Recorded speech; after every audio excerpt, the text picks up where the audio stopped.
Hello students, good evening. सभी students को तेज़ी से आ जाना चाहिए। आज थोड़ा सा लेट हो गया है। इंग्लिश की क्लास में सर कंटिन्यू थे, उसी वजह से ये 5 मिनट लेट हुआ है। आप लोग तेज़ी से आएँ, जल्दी जुड़ जाएं, मैं जल्दी क्लास स्टार्ट कर दूंगा। स्टूडेंट्स, हम लोग हेलो एल्केन के टॉपिक को डिस्कस कर रहे हैं। इस हेलो एल्केन के चैप्टर्स में शुरुआत हुई है। हम लोग हेलो एल्केन में नॉमेनक्लेचर से शुरुआत किए हैं। आपको बताया गया है 3 टाइप्स के हैलाइड्स हम लोगों के सामने आएंगे। कुछ होंगे मोनोहैलाइड, कुछ होंगे डाईहैलाइड और कुछ पॉलीहैलाइड होंगे। स्टूडेंट्स, आप लोग तेजी से जुड़े हैं। डियर स्टूडेंट, तेजी से आए तो मैं आपको समझा सकूं जल्दी से। बच्चे कनेक्ट हो रहे हैं धीरे धीरे, और भी तेजी से आए बच्चों। कृतिका सिंह, गुड इवनिंग बिटिया। Janvi Srivastava, good evening. प्रतीक्षा सिंह बिटिया, good evening. Shivam Gupta, good evening. सभी बच्चों को एक साथ मेरा गुड इवनिंग। अभय सिंह बेटा, गुड इवनिंग। स्टूडेंट तेजी से जुड़े आप लोग, थोड़ा सा लेट हो गया है और आप सभी लोग जल्दी जुड़ जाएंगे तो हम कंटिन्यू हो पाएंगे, वरना ये गुड इवनिंग करते समय ज़्यादा खर्च होगा और क्लास में आउटपुट कम निकल पाता है। यस बच्चों, आप लोग आ रहे हैं और थोड़ा तेजी से आए। मुझे लग रहा है कुछ नेट में प्रॉब्लम है, नेटवर्क में प्रॉब्लम है, ध्यान दें। स्टूडेंट्स, आप जल्दी से कनेक्ट हो हमसे, और मैं समझता हूँ कुछ पर्याप्त संख्या हो गई है और हमें अब स्टार्ट करना चाहिए। और लोगों का वेट करने पर समय अधिक खर्च हो जाएगा, पर संख्या अभी भी कम है मेरे बच्चों। आप लोग आइए, जल्दी आइए। वीडियो आएगा बेटा, आने लगा होगा वीडियो। कुछ प्रॉब्लम है नेट में, इस कारण से ये व्यवधान आ रहा है। स्टूडेंट्स, हेलो एल्केन को पढ़ते समय पिछली क्लास में हम लोग हैलाइड के नेचर को समझे थे। 3 प्रकार का नेचर था, प्राइमरी हैलाइड, सेकेंडरी हैलाइड और टर्शरी हैलाइड था। 3 फॉर्म से आपको रिलेशन दिया गया था।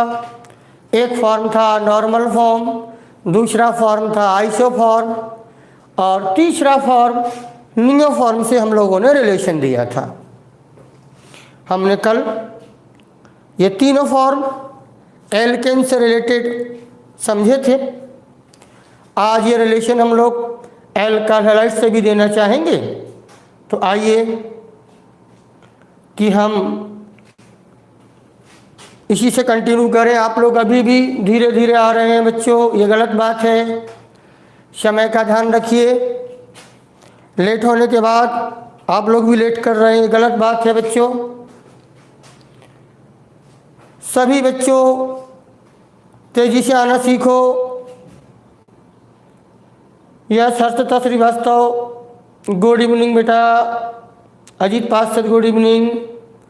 सभी बच्चों को मेरी तरफ से गुड इवनिंग। यस, अब संख्या पर्याप्त हो गई है, हो सकता कुछ और प्रॉब्लम रही हो। तो आओ बच्चों, मैं सीधे सीधे कंटिन्यू करता हूँ। ब्राइट कोचिंग के यूट्यूब चैनल पर लाइव क्लास में आपका हार्दिक स्वागत और अभिनंदन है बच्चों। समय अधिक खर्च न करते हुए मैं सीधे टॉपिक पर आता हूँ। कल हम लोग नॉर्मल आइसोनियो की बात कर रहे थे और हम हैलाइड के लिए बात करनी थी। तो आपसे कहा गया था कि अगर हैलाइड के रिलेशन में नॉर्मल फॉर्म देखना है तो आपसे मैं कल कह गया था कि कार्बन कार्बन के साथ अगर हैलाइड भी एक स्ट्रेट चेन में है तो हमारे हैलाइड का ऐसा जो फॉर्म होगा वो नॉर्मल फॉर्म होगा। दूसरा मैंने बताया था आपको आइसोफॉर्म में कि आप तो ये देख लें कि कुछ ऐसा दिखाई दे, ये कनेक्शन हमको दिखाई दे और आगे का कनेक्शन हैलाइड के साथ स्ट्रेट चेन में हो तो ये आइसोफॉर्म होगा। और नियोफॉर्म के लिए इस सेकेंड कार्बन पर 2 मिथाइल सब्स्टिट्यूट हो और आगे स्ट्रेट चेन में हो हैलाइड तो ये जो फॉर्म होगा उसे हम लोग नियोफॉर्म कहेंगे। माय डियर स्टूडेंट्स, हमने अभी नॉर्मल फॉर्म, आइसोफॉर्म और नियोफॉर्म एल्केन के रेफरेंस में देखा था बच्चों।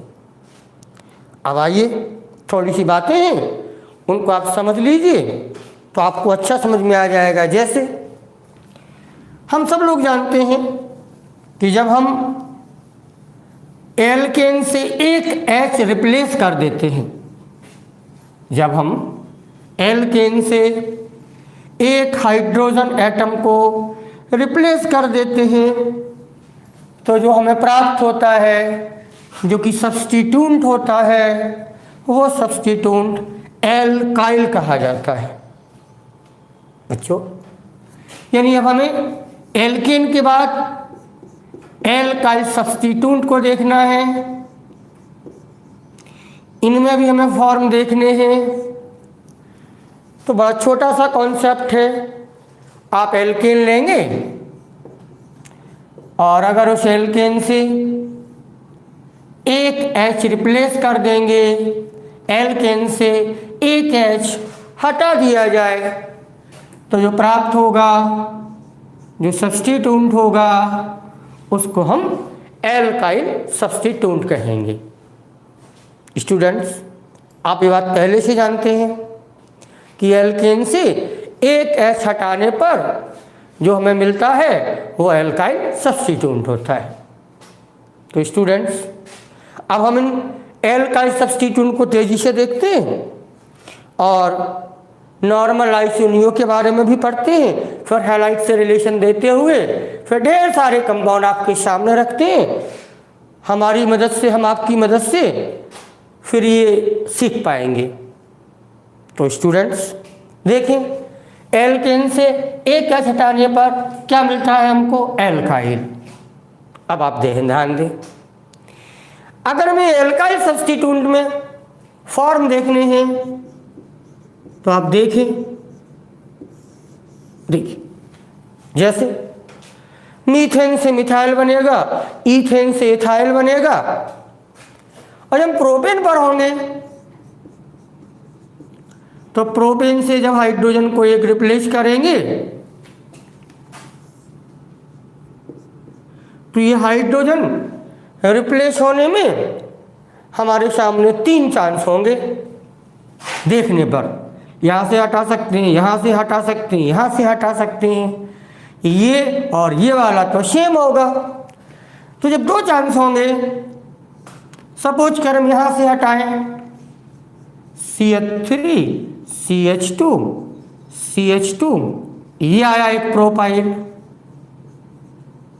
और अगर हम इस इंटरनल कार्बन से हटाएं तो वो प्रोपाइल ये आएगा। ये 2 प्रोपाइल होने की चांस है। मैंने कल आपसे कहा था कि अगर किसी के मॉलिक्यूलर फार्मूला में एक से अधिक चांस होने लगे उसके स्ट्रक्चर होने के तो हमें स्पेशलाइजेशन यूज करना पड़ता है मेरे बच्चों। तो फिर ऐसे केस में प्रोपेन से आने पर H 2 अलग अलग कार्बन से हटाने पर एक ऐसा प्रोपाइल मिलता है और एक ऐसा प्रोपाइल मिलता है। आप इसी प्रोपाइल को दूसरे तरीके से लिख सकते हैं, CH3 CH ऊपर CH3 लगा दिया जाए, ये शक्ल आपको दिखाई देगी। एक से अधिक प्रोपाइल मिलने के चांस है।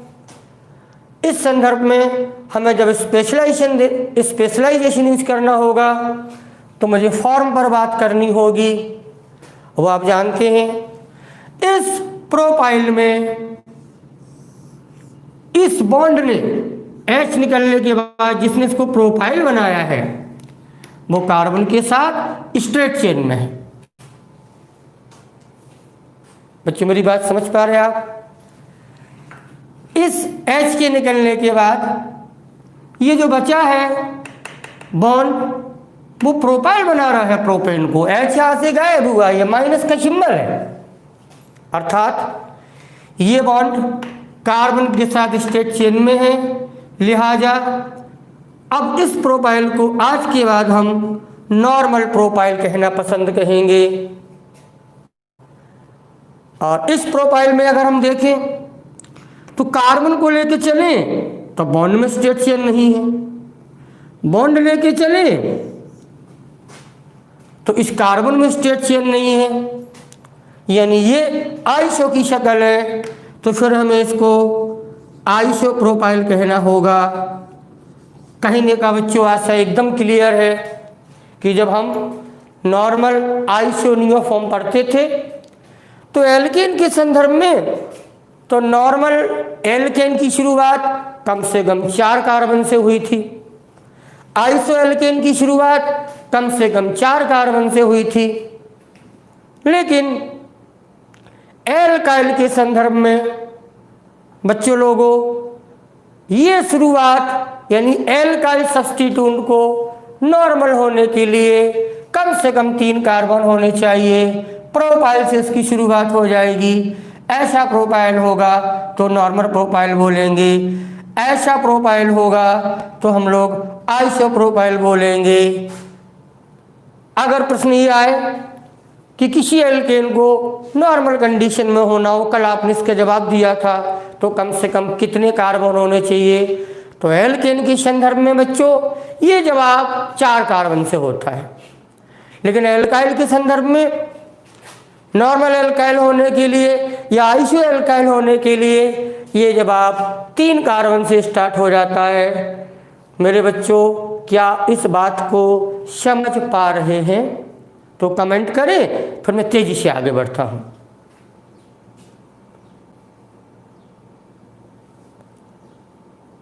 बच्चों मेरी बात समझ में आई है आपके? नॉर्मल आइसो नियो फॉर्म को आज एल्काइल में रिलेशन दे रहे हैं। यस बच्चों लोगों, आप लोगों के कमेंट्स आए हैं, अच्छा लग रहा है, आप लोग हमसे कनेक्ट हैं, सीख लें, छोटी छोटी चीजें हैं।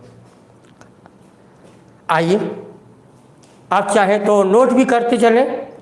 मैंने कहा था ऑर्गेनिक केमिस्ट्री के लेक्चर में कॉपी और पेन के साथ जुड़ा करो, तो आप लिखने की आदत भी डाल लेंगे तो और अच्छा समझ में आएगा।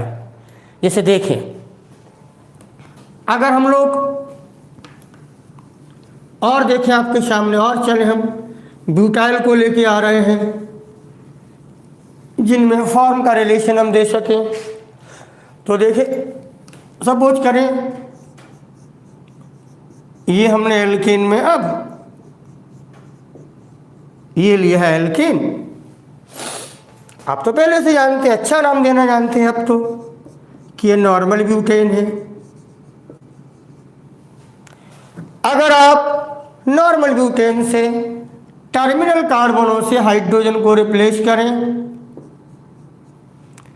तो जो ब्यूटाइल बनेगा, और जो ब्यूटाइल बनेगा, जो बॉन्ड ब्यूटाइल नाम कहने के लिए जिम्मेदार है वो ये बॉन्ड है, और ये कार्बन के साथ स्ट्रेट चेन में आ रहा है।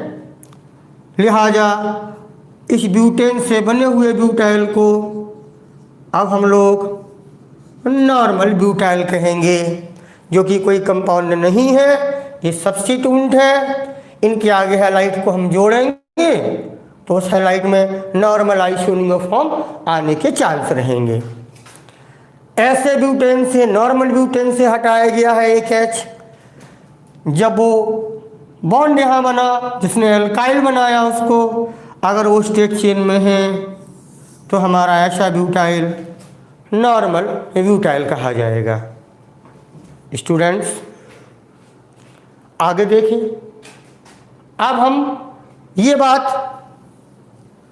आइसोब्यूटेन के लिए करते हैं। जब ये बात आइसोब्यूटेन के लिए करेंगे तो देखें, आइसोब्यूटेन में करते समय CH3 आप पढ़े हैं, आइसोब्यूटेन CH CH3 और ये CH3 है, कंपाउंड का नाम है आइसोब्यूटेन। ऐसी जगह से H हटाया जाए जिससे बनने वाले एल्काइल का वो बॉन्ड जो रेस्पॉन्सिबल है एल्काइल बनाने के लिए, वो हमारे साथ स्टेट चेन में शामिल रहे, तो बात बन जाएगी। जैसे या तो यहाँ से हटाएं H, या यहाँ से हटाएं, या यहाँ से हटाएं। एक H हटाने के बाद ये प्राप्त होगा, मैं लिख रहा हूँ आपके सामने, वो ये प्राप्त हो रहा है। देखें, इस सेकेंड कार्बन पर एक मिथाइल है, बाकी कार्बन और एल्काइल वाला बॉन्ड हमारे पेरेंट हाइड्रोकार्बन में इन्वॉल्व है। सारी कंडीशन फॉलो होती हैं, तो हम ऐसे एल्काइल को अब बोलेंगे आइसोब्यूटाइल। ये बात आप समझ पा रहे होंगे। ठीक ऐसे ही यहाँ देखें, अगर इस H को हम यहाँ से न हटा के यहाँ से हटा दें, ऐसा लिखा जा सकता है, इस CH3 को यहाँ लिख लिया है और बॉन्ड को आगे कर दिया है, तो अब सेकेंड कार्बन पर एक मिथाइल की जगह 2 मिथाइल आ गए हैं, और बॉन्ड जिसने एल्काइल बनाया है वो स्टेट चेन में हमारा इन्वॉल्व है।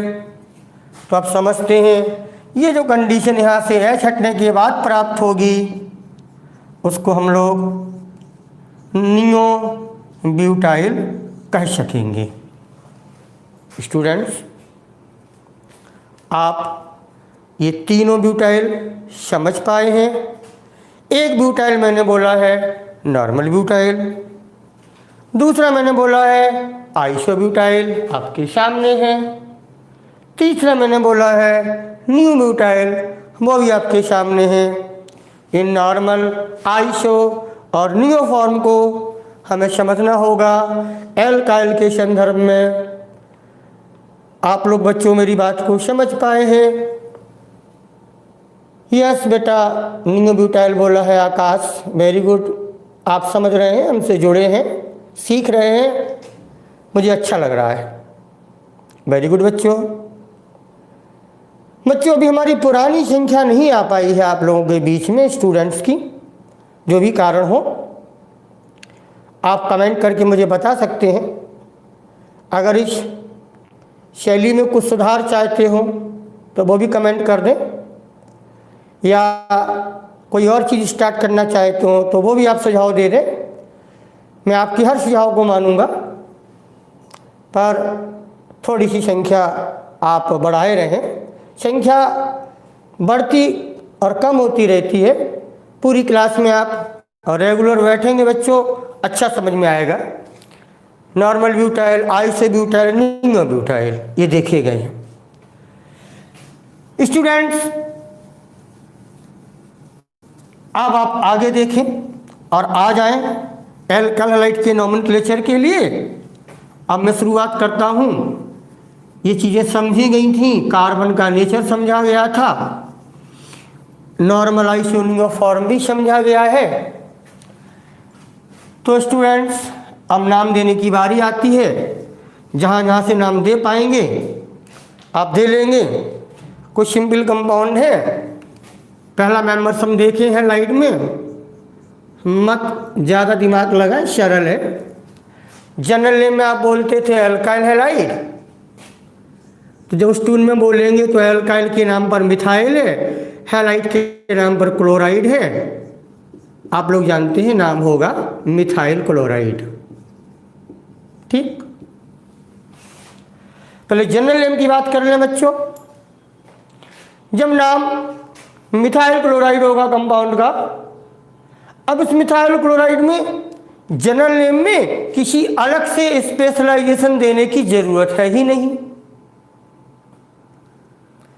या ना नेचर बताने की जरूरत है, ना फॉर्म बताने की जरूरत है बच्चों, क्योंकि कंपाउंड का स्ट्रक्चर अपने मॉलिक्यूलर फार्मूला की नेमिंग में एक कांस्टेंट स्ट्रक्चर है। हाँ, आप आईयूपीसी नेम दे सकते हैं, और जब आपको आईयूपीसी नेम देना है तो आईयूपीसी नेम तो आप दे ही लेंगे। हेलो एल्केन बोलते हैं, और जब हेलो एल्केन बोलते हैं तो क्लोरो की पोजीशन भी नहीं बतानी है, कंपाउंड का आईयूपीएसी नेम नाम हो जाएगा क्लोरो मीथेन। एक जनरल नेम दिया गया है, एक आईयूपीसी नेम दिया गया है। इस सरल से एग्जाम्पल के साथ मैंने ये शुरुआत की है, बहुत कठिन नहीं है, आप ये चीज़ पहले से जानते हैं, पर जो नई चीज़ें हमने सीखी हैं अब उनको हम इम्प्रूव करेंगे अपने टॉपिक में, तो आप कुछ नया सीखेंगे।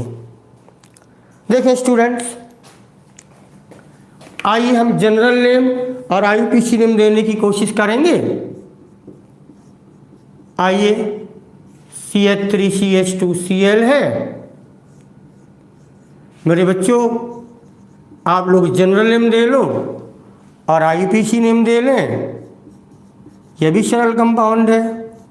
जनरल नेम में किस किस एंगल से जवाब देंगे ये चीज़ आप कर सकते हैं, तो जल्दी से करके हमें कमेंट करें तो मैं ध्यान दूँ, आपकी बात को समझ पाऊँ कि आपको समझ में आ रहा है कि नहीं आ रहा है। यस, मेरे बच्चों ने कमेंट करना शुरू कर दिया, very good sir. Ethyl chloride general name होगा, वेरी गुड बेटा।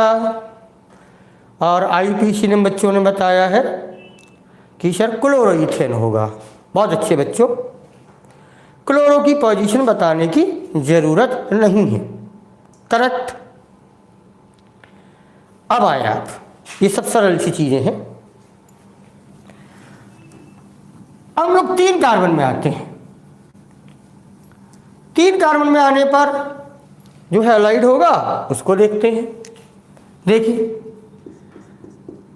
अगर 3 कार्बन का हम ऐसा हैलाइड लें, देखिए, तो वैसे जनरल नेम में हम लोगों को प्रोपाइल क्लोराइड कहने की आदत है, लेकिन माय स्टूडेंट्स, आपको आभास होगा, अभी बात हुई थी कि इस प्रोपाइल क्लोराइड में अलग अलग 2 प्रकार के स्ट्रक्चर होने की संभावना है। जब अलग अलग 2 प्रकार के स्ट्रक्चर होने की संभावना है स्टूडेंट्स, तो अब हम इस प्रोपाइल क्लोराइड को स्पेशलाइजेशन में यूज करेंगे, उसके फॉर्म की बात करेंगे। तो स्टूडेंट्स, आप समझ रहे होंगे कि यहाँ पर यह क्लोराइड 3 कार्बन के साथ स्टेट चेन में इन्वॉल्व है, तो बेटा प्रोपाइल क्लोराइड को जनरल नेम में और अच्छा कहना सीखो। हम लोग इसको नॉर्मल प्रोपाइल क्लोराइड कहेंगे। स्टूडेंट्स, प्रोपाइल क्लोराइड की अकेले कहने से कंपाउंड का स्ट्रक्चर कांस्टेंट नहीं होता है, लेकिन नॉर्मल प्रोपाइल क्लोराइड कहने से अब कंपाउंड का स्ट्रक्चर कांस्टेंट हो जाएगा। जो पर्सन भी नॉर्मल प्रोपाइल क्लोराइड को लिखना चाहेगा उसे ये काम करना होगा कि प्रोपाइल के साथ क्लोराइड को स्टेट चेन में शामिल करना होगा। बच्चों, सामने लिखा आपके नॉर्मल प्रोपाइल क्लोराइड, हमने ये नाम फॉर्म से रिलेटेड दिया है। इसी जनरल नेम में अब समझ लें, अगर हम कार्बन के नेचर से, हैलाइड के नेचर से भी जवाब देना चाहें दे सकते हो। नेचर भी स्पेशलाइजेशन में बिलोंग करेगा, कंपाउंड के स्ट्रक्चर को कांस्टेंट कर देगा। जैसे देखें, आप तो जानते हो ई क्लोराइड प्राइमरी कार्बन पर कनेक्ट है, ना तो सेकेंडरी कार्बन पर कनेक्ट है, टर्सरी तो कार्बन ही नहीं है। तो अगर नेचर से रिलेटेड करके इसी कंपाउंड का जनरल नेम जो हम दे दें, तो जो क्लोराइड है प्राइमरी कार्बन से कनेक्ट है, तो हम ऐसा भी बोल सकते हैं प्राइमरी, PRI भी लिख देते हैं, प्रोपाइल क्लोराइड। यानी अकेला प्रोपाइल क्लोराइड कहने से भ्रम पैदा होगा कि सर वो प्रोपाइल क्लोराइड ये है कि यहाँ से निकलने पर है। लेकिन जब हम ये वर्ड यूज करेंगे एक फॉर्म वाला नॉर्मल प्रोपाइल क्लोराइड, तब कंपाउंड का स्ट्रक्चर कांस्टेंट हो जाएगा। या हम ये वर्ड यूज करें प्राइमरी प्रोपाइल क्लोराइड, तब भी कंपाउंड का स्ट्रक्चर कांस्टेंट हो जाएगा। स्टूडेंट्स, क्या आप हमारी इस बात को समझ पा रहे हैं? कृपया कमेंट करें, मुझे बताएं। वो प्रोपाइल क्लोराइड सिर्फ मॉलिक्यूलर फार्मूला पर आधारित नाम था, पर ये दोनों नाम स्ट्रक्चर को कांस्टेंट करते हुए, स्पेशलाइजेशन में यूज करते हुए, कभी फॉर्म से रिलेटेड कभी नेचर से रिलेटेड अपने स्ट्रक्चर को कांस्टेंट करते हैं। ये चीज़ें हमें हैलाइट के नोमेनक्लेचर में सीखनी होंगी। स्टूडेंट्स, क्या आप हमारी बात समझ पा रहे हैं? यस बच्चों, कुछ लोगों के कमेंट आना शुरू हुए हैं, वेरी गुड। मैं अभी और अच्छा समझाने की कोशिश करता हूं, आपको ध्यान देना होगा। तो देखें, बात यहां चल रही है बच्चों, फिर बोलता हूं, IUPAC नोमेनक्लेचर से तो कंपाउंड का स्ट्रक्चर एकदम कांस्टेंट होता है, लेकिन जनरल सिस्टम की ये नेमिंग कभी कभी कंपाउंड के स्ट्रक्चर को कांस्टेंट करती है, कभी कभी कांस्टेंट नहीं करती है। जनरल नेमिंग में इथाइल क्लोराइड की, मिथाइल क्लोराइड की नेमिंग, जो जनरल नेमिंग उससे स्ट्रक्चर कांस्टेंट है, लेकिन प्रोपाइल क्लोराइड का जो जनरल सिस्टम का नोमेनक्लेचर है उससे स्ट्रक्चर कांस्टेंट नहीं है। लिहाजा इस स्ट्रक्चर को कांस्टेंट करने के लिए हमने ये फॉर्म पर स्पेशलाइजेशन दिया है, हमने ये नेचर के आधार पर स्पेशलाइजेशन दिया है, जिससे जनरल नेमिंग में इस तरीके से बोलने पर कंपाउंड का स्ट्रक्चर कांस्टेंट होने लगता है। बच्चों, IUPAC नेम दे लें। अब 3 कार्बन हैं, पोजीशन बतानी पड़ेगी, पहला कार्बन, दूसरा कार्बन, तीसरा। तो आप जानते हैं IUPAC नेम तो आप दे ही लेंगे। जब IUPAC नेम दिया जाएगा, पोजीशन डिक्लेयर करेंगे तो बोलेंगे 1 क्लोरोप्रोपेन। ये बात आप समझ गए हैं। जब कभी जनरल नेम से कंपाउंड का स्ट्रक्चर कांस्टेंट हो, हमें ये सब करने की ज़रूरत नहीं है। लेकिन जब जनरल नेम में कंपाउंड का स्ट्रक्चर कांस्टेंट ना हो, तो फिर हमें ये टर्म्स यूज करने होंगे। नॉर्मल फॉर्म में है तो वो यूज करना होगा, आइसो फॉर्म में है वो, या नेचर के आधार पर हमें बात करनी होगी। ऐसा आपसे इसलिए कहा जा रहा है कि अभी तो HCl हमने बच्चों यहाँ लगाया है, अगर हम इस Cl को इस बीच की सिचुएशन में लगा दें, यानी उस Cl को टर्मिनल कार्बन से हटाकर हम इंटरनल कार्बन पर कनेक्ट करें, तो देखें प्रोपाइल क्लोराइड की वो दूसरी संरचना भी आपके सामने आ सकती है। तो देखें, प्रोपाइल क्लोराइड ये लिया गया है, बीच में लगाया गया है। बीच में यहाँ लगाने से CH3 को हमने यहाँ ले लिया है। अब ये Cl मॉलिक्यूलर फार्मूला के आधार पर तो इसका भी नाम प्रोपाइल क्लोराइड है, लेकिन इस प्रोपाइल क्लोराइड के नाम पर तो दूसरी संभावना होने लगती है। एक पहले वाली हो सकती है, एक ये आ रही है। तो अब इस प्रोपाइल क्लोराइड को कहते वक्त हम लोग अपने फॉर्म से रिलेशन देंगे या नेचर से रिलेशन देंगे, तो उसका स्ट्रक्चर कांस्टेंट हो जाएगा। गुड बिटिया, जवाब दिया है मेरे बच्चों ने, मैं तो कमेंट नहीं देख रहा था। वेरी गुड बेटा, देखिए मेरे बच्चों ने बोलना शुरू कर दिया है, बहुत तेज़ी से शुरू किया है। सर आइसोप्रोपाइल क्लोराइड बोल दीजिए, सर 2 क्लोरोप्रोपेन बोल दीजिए। वेरी गुड, सबने कहा है।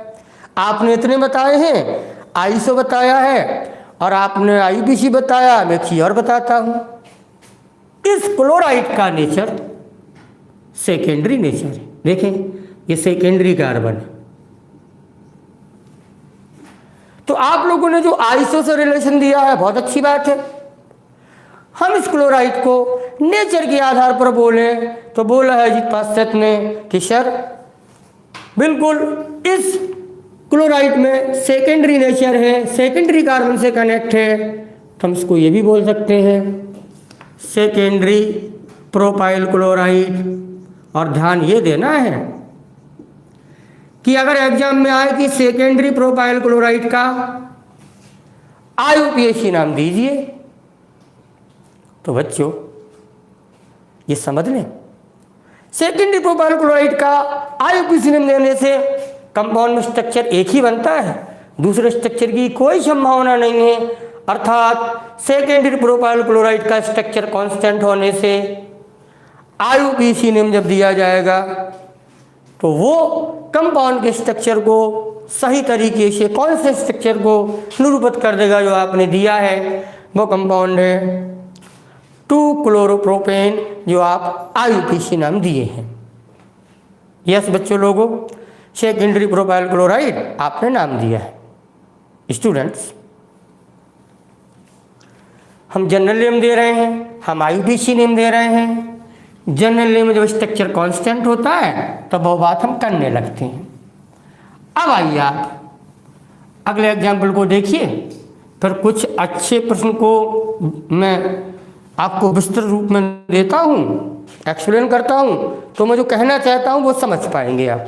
जैसे देखिए 4 कार्बन के एल्केन को लेके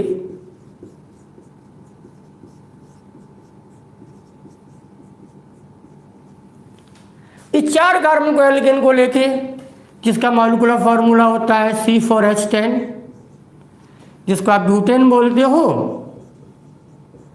और जब आपने ये ब्यूटेन बनाया था तो एक पॉसिबिलिटी ये आई थी, दूसरी पॉसिबिलिटी ये आई थी।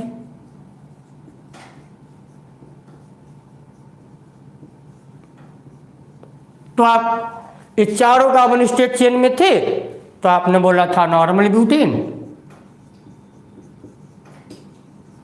यहां आइसोफॉर्म आ गया था तो आपने बोला था आइसोब्यूटेन। अब आप देखें, हमें इस एल्केन से यानी ब्यूटेन से एल्काइल बनाना है, अर्थात हमें इस एल्केन से ब्यूटेन से ब्यूटाइल बनाना है। जहां जहां से चांस होंगे हम ऐसा हटाने की कोशिश करेंगे, फिर देखेंगे कि स्ट्रक्चर कांस्टेंट होता है कि नहीं होता है। तो देखें, अगर हम इस नॉर्मल ब्यूटेन में इस स्ट्रक्चर में लेके देखें तो ध्यान दें, यहां से हट सकता है, यहां से हट सकता है, यहां से हट सकता है, यहां से हट सकता है। और इतने तो आप समझदार हैं, यहां से हटाने वाला हाइड्रोजन, यहां से हटाने वाला हाइड्रोजन सेम एल्काइल देगा, सेम ब्यूटाइल देगा। यहां से हटाने पर, यहां से हटाने पर दूसरा होगा, वो जो दोनों सेम होंगे। तो देखें, अगर हम यहां से हटाते हैं तो ये आता है CH3 CH2 CH2, ये आता है। और अगर हम यहां से हटाते हैं, बीच से हटाते हैं, या तो इससे हटा लें या यहां से हटा लें, कहीं से हटा लें, तो ये आता है। बड़ा इंटरेस्टेड है, अब गौर से देखिएगा। अगर ऐसा ब्यूटेन है जो नॉर्मल ब्यूटेन था, H हटाने पर ब्यूटाइल बनाया गया, जब H हटाने पर ब्यूटाइल बनाया गया तो नॉर्मल ब्यूटेन में ये जो ब्यूटाइल मिल रहे हैं हमको, उन ब्यूटाइलों में नॉर्मल ब्यूटेन से यहाँ से H हटाने पर एक ब्यूटाइल ये आता है, एक ब्यूटाइल ये आता है। ये नॉर्मल ब्यूटेन से H हटाने पर आया है। लेकिन जरूरी नहीं है कि हर बार नॉर्मल ब्यूटेन से हम H हटाएं और हमको हमेशा नॉर्मल ब्यूटाइल ही मिले। ये तो आप सब्स्टिट्यूट की शक्ल देख के तुरंत ही समझ जानी चाहिए। जैसे ये जो ब्यूटाइल है, इसमें जो एल्काइल, ये बॉन्ड जिस एल्काइल के लिए रेस्पॉन्सिबल है वो स्ट्रेट चेन में आता है, तो अब हम इस ब्यूटाइल को बोलेंगे नॉर्मल ब्यूटाइल। ध्यान देना, या नेचर से कनेक्ट करें तो हम बोलेंगे प्राइमरी ब्यूटाइल। ठीक, लेकिन अगर हम इस ब्यूटाइल को देखें जो इंटरनल कार्बन के हाइड्रोजन को हटाने के बाद हमें मिला है, आप उसको चाहे जैसे कोशिश करें लिखने की, क्या ये आइसो की शक्ल ले पाएगा? बिल्कुल नहीं ले पाएगा। देखें आप, मैं लिखने की कोशिश करता हूं, अगर उसको लिखा जाए तो CH3 CH, ये ऊपर पहुंच जाएगा CH2 CH3 और ये रहा। तो ये तो फॉर्म में नाम दिया जा सकता है इसका कि ये नॉर्मल ब्यूटाइल है, लेकिन मेरे बच्चों क्या आइसो की शक्ल है? क्या नहीं है, ऊपर इथाइल आ रहा है, तो ये आइसो ब्यूटाइल नहीं है। ये तो आइसो, ये तो नॉर्मल था, हमने नॉर्मल ब्यूटाइल कह दिया, प्राइमरी था प्राइमरी ब्यूटाइल कह दिया, लेकिन ये आइसो में आ ही नहीं रहा है। जब आइसो वाला फॉर्म उसमें इन्वॉल्व नहीं है तो परेशान मत हो। ये ऐसा ब्यूटाइल है जो सेकेंडरी नेचर का है, तो अब हम इसको बोलने लगेंगे सेकेंडरी ब्यूटाइल। जरूरी नहीं है कि हर बार एल्केन से H हटाने के बाद हमारे आने वाले एल्काइल नॉर्मल फॉर्म में मिले या आइसो फॉर्म में मिले या नियो फॉर्म में मिले, ये कोई जरूरी नहीं है। लेकिन जरूरी ये है कि अगर वो उस फॉर्म में आते हैं तो उनका नाम दिया जाए। फॉर्म में नहीं आया, रिलेशन नहीं, स्ट्रक्चर आया, तो हमने नेचर को बिलोंग कर लिया और इस ब्यूटाइल को बोल दिया गया सेकेंडरी ब्यूटाइल। क्या आप हमारी इन बातों को समझ पा रहे हैं बच्चों लोगों? कमेंट करें और जल्दी से ध्यान दें, फिर इसमें हम क्लोराइड लगा के नाम दे रहे हैं। स्टूडेंट्स, इसके नाम दोनों में दिए जा सके हैं, फॉर्म में भी और नेचर में भी, पर इसका नाम फॉर्म से नहीं दे पा रहे हैं, कोई भी फॉर्म नहीं है हमारे सब्स्टिट्यूट में, तो हमने नेचर का सहारा लिया। स्टूडेंट्स कमेंट करें। यस कृतिका सिंह, आपने जवाब दिया है। और स्टूडेंट ध्यान दें, थोड़ी सी गंभीर बात है, क्योंकि आपके NCERT ने जो क्वेश्चन बनाए हैं अच्छे एंगल NCERT के, तो आपको ध्यान देना होगा। ये बात समझ में आई है सभी बच्चों को? नॉर्मल ब्यूटाइल, प्राइमरी ब्यूटाइल, पर ये आइसो फॉर्म में नहीं है लेकिन सेकेंडरी नेचर में है, तो ये बात कर दी गई है। देखें, अब हम लोग इन ब्यूटाइल में क्लोराइड को कनेक्ट कर दें। जैसे देखो,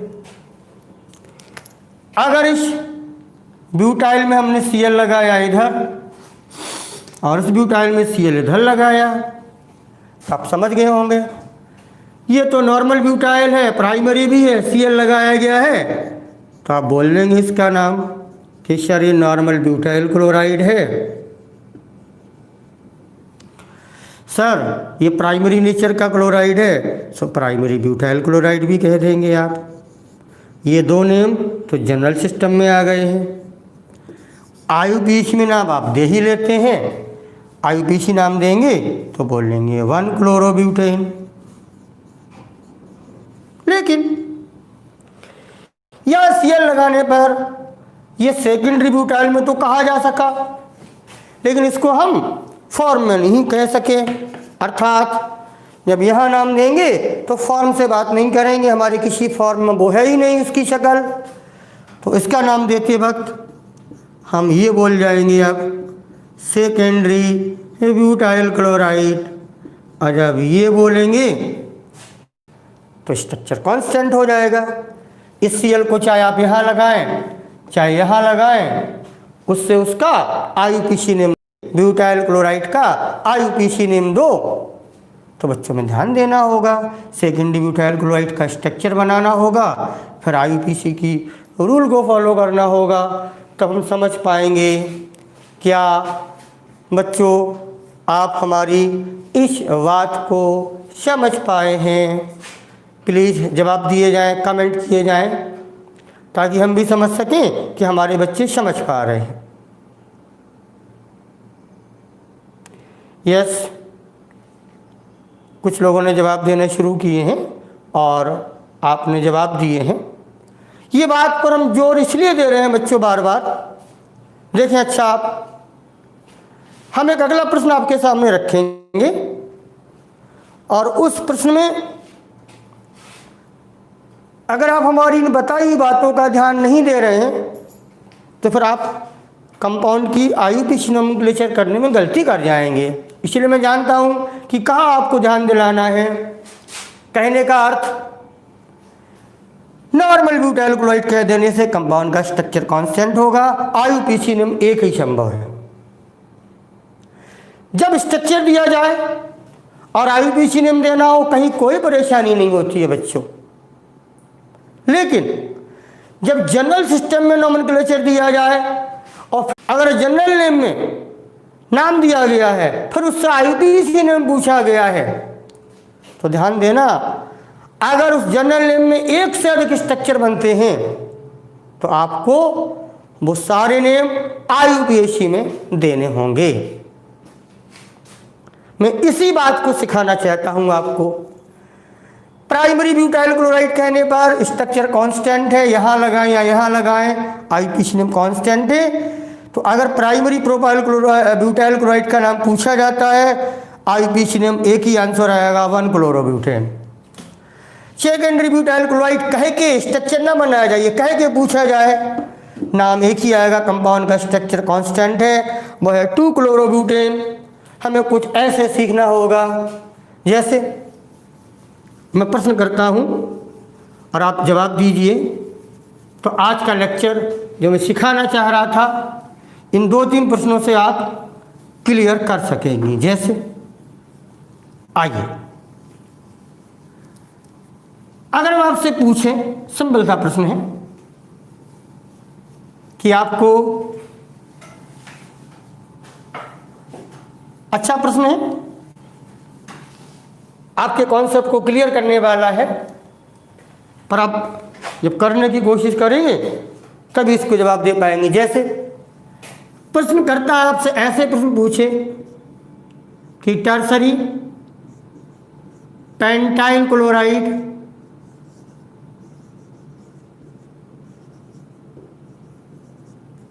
का IUPAC नेम क्या होगा? टर्शरी पेंटाइल क्लोराइड का IUPAC नेम क्या होगा? तो क्या आप ये काम कर पाएंगे? यस बच्चों, आप लोग अब अच्छे जवाब दे रहे हैं, जुड़े भी हैं हमसे। कुलदीप जी, बिल्कुल बेटा, कोशिश करें, जवाब दें, मुझे बहुत अच्छे लगोगे आप लोग। जवाब दिया है जानवी ने, मैं देख रहा हूँ बेटा, मुझे करना पड़ेगा। आपने नाम दिया है 3,3,2,2 डाईमिथाइल बोला है आपने कुछ। यस यस यस, आप मिला लीजिएगा जवाब। कुछ लोगों ने बोला है 2,3 डाईमिथाइल ब्यूपेंटेन, क्लोरो तो आ नहीं रहा है बेटा आपका कृत का। हमें टर्शरी पेंटाइल क्लोराइड का नाम देना है। आपके पास में आपके आंसर में क्लोरोवेट कहीं देख ही नहीं पा रहा हूँ बिटिया। लिखा है यस, आपने लिखा है यस बेटा, हमारी देखने में गलती, आपने लिखा है, करेक्ट है, आपने लिखा है 3 क्लोरो करके लिखा हुआ है, कुछ ऐसा लिखा है, मैं आपको सामने कराता हूँ, कुछ और जवाब आ रहे हैं। आप कोशिश करिए बेटा, फिर मैं कुलदीप, आपका जवाब बेटा अभी नहीं आया मेरे पास।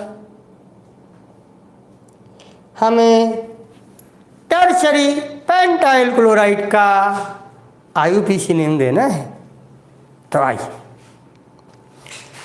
सबसे पहले टर्शरी पेंटाइल क्लोराइड की संरचना को बनाया जाए, उसके स्ट्रक्चर को बनाया जाए। और मेरी बात को ध्यान से सुनना बच्चों, जितने स्ट्रक्चर बन सकते हैं वो सारे बनाइएगा। किस आधार पर? सिर्फ ये कहने पर, टर्शरी पेंटाइल क्लोराइड कहने पर जितने स्ट्रक्चर बन सकते हो वो बनाइए। फिर देखिए उनके IUPAC नेम देखिए, अगर अलग अलग IUPAC नेम आए तो एक से अधिक आंसर होगा, और अगर उसमें IUPAC नेम या स्ट्रक्चर अलग अलग नहीं आ रहे हैं तो IUPAC नेम एक ही आएगा। आइए मैं कोशिश करता हूं आपके साथ। टर्शरी पेंटाइल क्लोराइड, उन्होंने कहा बनाइए टर्शरी पेंटाइल क्लोराइड। तो कार्बन पर जो Cl हम लगाएंगे, अच्छा क्वेश्चन था आपके लिए, उस कार्बन को हमें पहले टर्शरी करना पड़ेगा। और आप जानते हो कि अगर वो कार्बन सीधे 3 कार्बन से जुड़ा है तब कार्बन टर्शरी होगा। ठीक है बच्चे, मेरा कहना टर्शरी पेंटाइल क्लोराइड की संरचना बनानी होगी। हमने कार्बन पर, टर्शरी कार्बन पर Cl लगाया है और कार्बन को टर्शरी करने की कोशिश किया, कार्बन टर्शरी हो गया है। लेकिन अभी 5 कार्बन हुए टोटल, 1 2 3 4 ही कार्बन है कंपाउंड में। पेंटाइल की वो बात कर रहे हैं, टर्शरी पेंटाइल की बात कर रहे हैं। तो हमें 1 कार्बन और बढ़ाना होगा। वो कार्बन चाहे हम यहाँ बढ़ा दें, चाहे यहाँ बढ़ा दें, चाहे यहाँ बढ़ा दें, या हम ये सोचें कि अलग अलग तरीके से बढ़ाने के बाद फिर IUPAC नेम दें। आप करके देख लें। आइए हमने कार्बन यहाँ बढ़ा दिया, अब कार्बन की वैलेंसी पूरी कर लें। यहाँ CH3 करना होगा, यहाँ CH3 करना होगा, यहाँ CH2 करना होगा। ये शक्ल आ रही है, गौर से देखिए। 1 2 3 4 5 कार्बन खर्च करे हैं। Cl को टर्शरी कार्बन पर हमने कनेक्ट कराया है। मुझे लग रहा है ऐसा स्ट्रक्चर आ सकता है, इस CH3 को हम यहाँ भी लगा सकते थे या यहाँ दे सकते थे, लेकिन आप करके देखिएगा उनसे अलग स्ट्रक्चर नहीं बनेगा। और बनेगा तो देखा जाएगा, आपको नाम देना होगा। मैं बता रहा हूँ नहीं बनेगा, वो पता लगेगा जब हम IUPAC नेम दें। देखिए ये बना पहला कार्बन, दूसरा कार्बन, तीसरा कार्बन, चौथा कार्बन, 2 सब्स्टिट्यूट है, एक क्लोरो और एक मिथाइल। क्लोरो है, मिथाइल है, दूसरी पोजीशन पर है, तो हम बोलेंगे अब 2 क्लोरो 2 मिथाइल। देखिए 2 क्लोरो 2 मिथाइल, और 4 कार्बन का ये एल्केन है, तो बोला जाएगा ब्यूटेन 2 क्लोरो 2 मिथाइल ब्यूटेन। मेरे ख्याल से ये जवाब किसी भी स्टूडेंट ने नहीं दिया था, और अगर दिया होगा तो शायद मैंने कमेंट नहीं देखा। बेटा टर्शरी पेंटाइल क्लोराइड अगर परीक्षा में आए कि इसका IUPAC नेम क्या होगा, प्रश्न ठीक ठाक था, आपके कॉन्सेप्ट को क्लियर करता था, तो आंसर होगा 2 क्लोरो 2 मिथाइल ब्यूटेन। बच्चों आपको अपनी अपनी गलतियां समझ में आई हैं? स्वीकार करते हैं आप लोग अपनी अपनी गलतियां? कहीं कमी है, समझने में कमी है, कंसंट्रेशन बनाने में कमी है, या ऑर्गेनिक है बेटा? कहीं से भी गड़बड़ हो गया, कहीं से भी ध्यान भटका। यस आदित्य शवनी, कोई बात नहीं बेटा, सीख रहे हैं हम लोग, है ना। सही आंसर मेरे किसी बच्चे ने नहीं दे पाया था। प्रश्न बहुत कठिन नहीं था। कठिनाई वह है जो आपको समझनी होगी, तो वो स्ट्रक्चर नहीं देते हैं परीक्षा में। एग्जाम में वो ऐसा लिख देंगे कि निम्न का IUPAC नेम दीजिए, और ऐसा लिख दिया तो पहले हमें स्ट्रक्चर बनाना होगा। अब स्ट्रक्चर बनाने में ये ध्यान देना होता है कि हम जब स्ट्रक्चर बनाएं तो हम क्या करें, कैसे कैसे बनेगा। अगर स्ट्रक्चर कांस्टेंट है, यानी IUPAC नेम देने पर अलग अलग नाम नहीं आते हैं, तो उसका एक ही IUPAC नेम होगा। और अलग अलग नाम आते हैं तो हमें ऐसे प्रश्न के जितने भी आंसर होंगे, जितने अलग अलग नाम होंगे, वो IUPAC में दर्शाने होंगे। जैसे 2 मिनट का समय है सर, आपके आ गए हैं प्रवीण सर, फिजिक्स वाले सर, पर आप हमें एक करके दिखा दें, फिर एक होमवर्क हम आपको दे देते हैं। इसी नॉमेनक्लेचर में सिंपल सा होमवर्क देते हैं। जैसे अब आपसे पूछा जाए, ऐसा पूछेंगे परीक्षा में कि टर्शरी ब्यूटाइल क्लोराइड का IUPAC नेम दीजिए। ये फॉर्म और ये नॉर्मल हमने क्यों पढ़े, इसलिए पढ़े हैं सेकेंडरी नेचर की, ताकि इनको हम अपने एक्सरसाइज में इन्वॉल्व कर सकें। तो बच्चों जवाब दिया जाए अब, टर्शरी ब्यूटाइल क्लोराइड का IUPAC नेम दे पाओगे?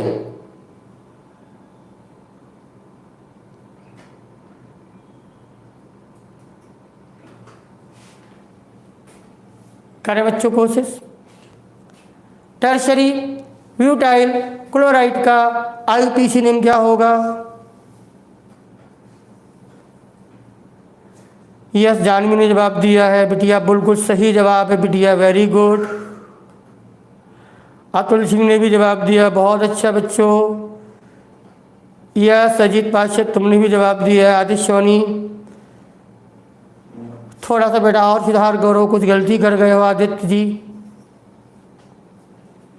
थोड़ा जल्दबाजी में आंसर दे रहे हैं।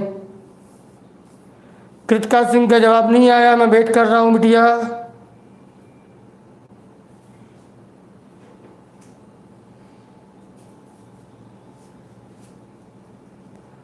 ऑर्गेनिक पढ़ने में दिमाग लगाना होता है, बहुत जूझना पड़ता है। अभी तो नॉमेनक्लेचर की बात कर रहे हैं। यह सादित बेटा आप सही जवाब दिया है तुमने, आप जल्दबाजी कर जाते हैं बेटा। देखिए बच्चों, उन्होंने कहा टर्शरी ब्यूटाइल क्लोराइड, कार्बन को टर्शरी बनाना है, Cl लगा लो। 4 कार्बन टोटल खर्च करने हैं और कार्बन टर्शरी हो जाए। एक कार्बन ये हो गया, दूसरा ये हो गया, तीसरा ये हो गया, चौथा ये हो गया। ये कार्बन टर्शरी बना दिया गया, Cl यहाँ लगा दिया गया। अब हाइड्रोजन भर लो, स्ट्रक्चर कांस्टेंट है, CH3 CH3 CH3। IUPAC name भी कांस्टेंट होगा, स्ट्रक्चर एक ही बनेगा। अब वो नाम आप लोगों ने दिया है, 2 क्लोरो 2 मिथाइल प्रोपेन। बच्चों ध्यान देना, आज आप लोगों से गलतियां ज़्यादा हुई हैं, थोड़ा सा मस्ती लिए आज आप पढ़े हैं आप लोग। अब ध्यान देना होगा जैसे जैसे आगे बढ़ेंगे, और कोई बात नहीं, गंभीरता से लीजिए प्रश्न को।